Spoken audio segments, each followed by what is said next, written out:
রক্তদান মহৎদান এই ভাবনাকে পাথেয় করে রবিবার আসানসোল ক্লাবে সিটি কেবলের উদ্যোগে রক্তদান শিবিরের আয়োজন করা হয়। এই শিবিরে সিটি কেবলের কর্ণধার জয়দীপ মুখার্জির নেতৃত্বে প্রায় 300 ইউনিট রক্ত সংগ্রহের লক্ষ্য নির্ধারণ করা হয়েছিল। এদিন এই অনুষ্ঠানে আসানসোল মিউনিসিপ্যাল কর্পোরেশনের চেয়ারম্যান অমরনাথ চ্যাটার্জি, MMIC গুরুদাস চ্যাটার্জি, সুব্রত অধিকারী, শিল্পপতি ও সমাজকর্মী সচিন রায় পবন উপস্থিত ছিলেন। গরমের সময় এখন রক্তের খুব আকাল চলছে আসানসোল ব্লাড ব্যাংকে। ওখানকার ডাক্তারদের অনুরোধে আমরা এই ক্যাম্পটা করেছি। প্রতি বছরই সিটি কেবল ক্যাম্প করে, এই বছর আমরা করেছি।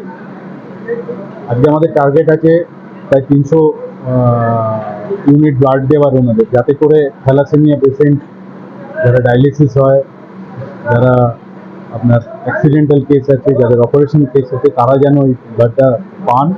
কারণ এখন যা অবস্থা, তাতে এই গরমে লোকের রক্ত দেওয়ার প্রবণতাটা কম আছে।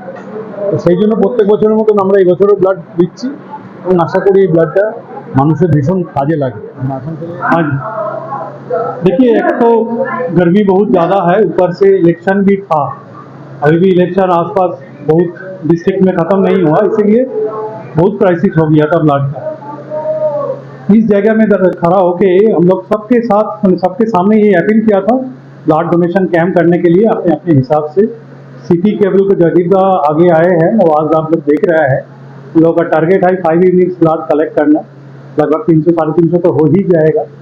इससे बहुत बड़ा उपकार हुआ आसनसोल डिस्ट्रिक्ट हॉस्पिटल को, जिला हॉस्पिटल को। बहुत सारी पेशेंट है जो लोग रेगुलर ब्लड लेते हैं, वो थैलासीमिया पेशेंट आप लोग जानते हैं, जो प्रेग्नेंट पेशेंट है, लोगों को जरूरत होता है। इसको छोड़ के भी बहुत सारी रोड ट्रैफिक एक्सीडेंट का केस भी आता है, इसके लिए ब्लड का चाहिए रहते हैं।